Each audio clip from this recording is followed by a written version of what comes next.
Nirbhaya gangrape case को आज 2 साल पूरे हो गए हैं। आज ही के दिन साउथ दिल्ली के वसंत विहार के पास मुनीरका के बस स्टैंड से निर्भया उस बस में सवार हुई थी जिसमें उसने अपनी जिंदगी का आखिरी और खौफनाक सफर किया था। आज मुनीरका के उस बस स्टैंड पर सुबह से हवन और प्रार्थना की जा रही है और निर्भया को श्रद्धांजलि दी जा रही है। हम आपको याद दिला दें कि 2012 में हुए इस जघन्य कांड के बाद 10 दिन तक अस्पताल में जिंदगी और मौत से जूझने के बाद निर्भया हमेशा के लिए चली गई थी और इस कांड के खिलाफ न सिर्फ दिल्ली बल्कि पूरे देश में उबाल आ गया था। निर्भया को इंसाफ के लिए और महिला सुरक्षा की मांग को लेकर लाखों लोग सड़कों पर उतर पड़े थे और आज 2 साल पूरे हुए हैं। आज मुनीरका के बस स्टैंड में हवन पूजन का आयोजन किया गया है और हमारे संवाददाता मणिदीप इस वक्त उसी मुनीरका के बस स्टैंड पर मौजूद हैं जहां पर मुनीरका के इस बस स्टैंड पर आत्मा की शांति के लिए प्रार्थना की जा रही है, श्रद्धांजलि दी जा रही है। मणिदीप, 2 साल हो गए हैं लेकिन एक दर्द, एक टीस और साथ ही गुस्सा जो है वो लोगों के दिलों में आज भी कायम है और एक असुरक्षा का भाव अब भी है लोगों के दिलों में। जी बिल्कुल, लोगों के मन में असुरक्षा का भाव अब भी है। 2 साल बीत गए हैं और लेकिन बावजूद इसके फास्ट ट्रैक जो कोर्ट्स हैं वो सिर्फ अभी दिल्ली में ही बनी है। यूपी, हरियाणा, पंजाब जैसे जो राज्य हैं उनमें अभी तक नहीं बनी है। और पुलिस की जिस तरीके से भी हम लोगों ने देखा 5 दिसंबर को फिर से वही गैंगरेप का एक वाकया दिल्ली के सामने आया। पुलिस फिर से पॉकेट्स पर मौजूद नहीं थी, तलाशी अभियान नहीं चल रहा था, तो लोगों में एक तरीका का जाहिर तौर पर गुस्सा मौजूद है। इसलिए सुबह सुबह मुनीरका बस स्टैंड पर जब यहाँ पर हवन हुआ तो लोगों की आंखें नम थीं, आहुतियाँ दी जा रही थी ताकि वो मुद्दा जो है वो स्वाहा ना हो। बेशक आज निर्भया हम लोगों के बीच में नहीं है, उसके बीच में ना रहने के बावजूद भी जो मुद्दे हैं वो अभी तक कायम है, वो अभी तक जिंदा हैं।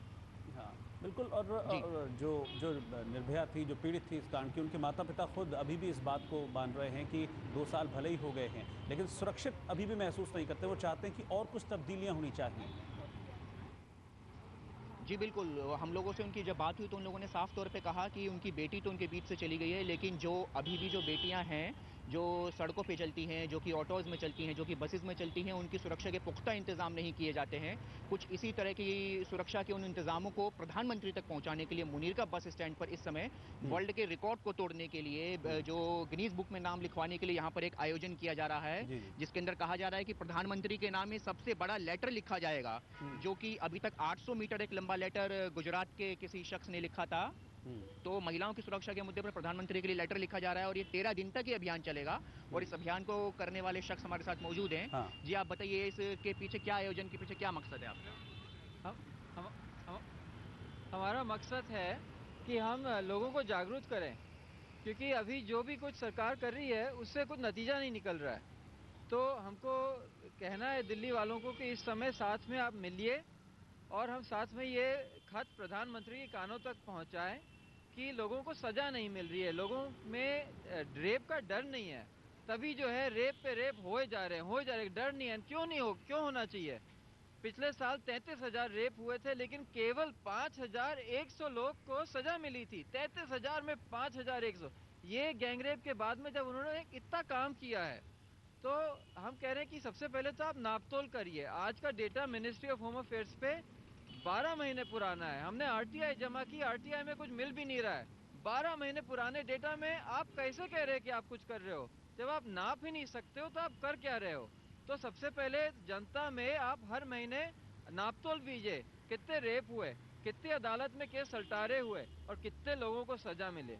और रेप का मसला तब तक हल नहीं होएगा जब तक अगर 100 रेप होते हैं तो 110 केस का सलटारा होए जो हुआ और पहले का बैकलॉग। तो हम कहते हैं कि हमको वहां पहुंचना है, तब जाके लोगों को डर पैदा होएगा। जी, जाहिर तौर पर बात की जा रही है कि लोगों में डर और दहशत पैदा की जाए, तो इसी मुहिम के तहत प्रधानमंत्री के नाम यहाँ पर लेटर लिखा जा रहा है और इस लेटर को कहा जा रहा है कि 13 दिन तक ये मुहिम चलेगी और पीएम के पास ये लेटर पहुंचेगा ताकि रेप करने वाले जो दोषी हैं उनको तुरंत आनन फानन में सजा दी जा सके। जी ठीक है, बहुत बहुत शुक्रिया मणिदीप आपका इस पूरी जानकारी के लिए। और आपने देखा किस तरीके से जो लेटर है वो सबसे बड़ा लेटर लिखने की तैयारी यहाँ पर की जा रही है, शुरुआत हो चुकी है और कोशिश यही है कि महिला सुरक्षा पर न सिर्फ दिल्ली में बल्कि पूरे देश में एक जागृति होनी चाहिए, महिलाओं के बीच सुरक्षा का भाव होना चाहिए। इसके लिए प्रयास अभी भी लगातार जारी हैं। एक छोटा सा ब्रेक हम यहाँ पर ले रहे हैं, लौट रहे हैं फौरन वापस। देखते रहिए दिल्ली आज तक।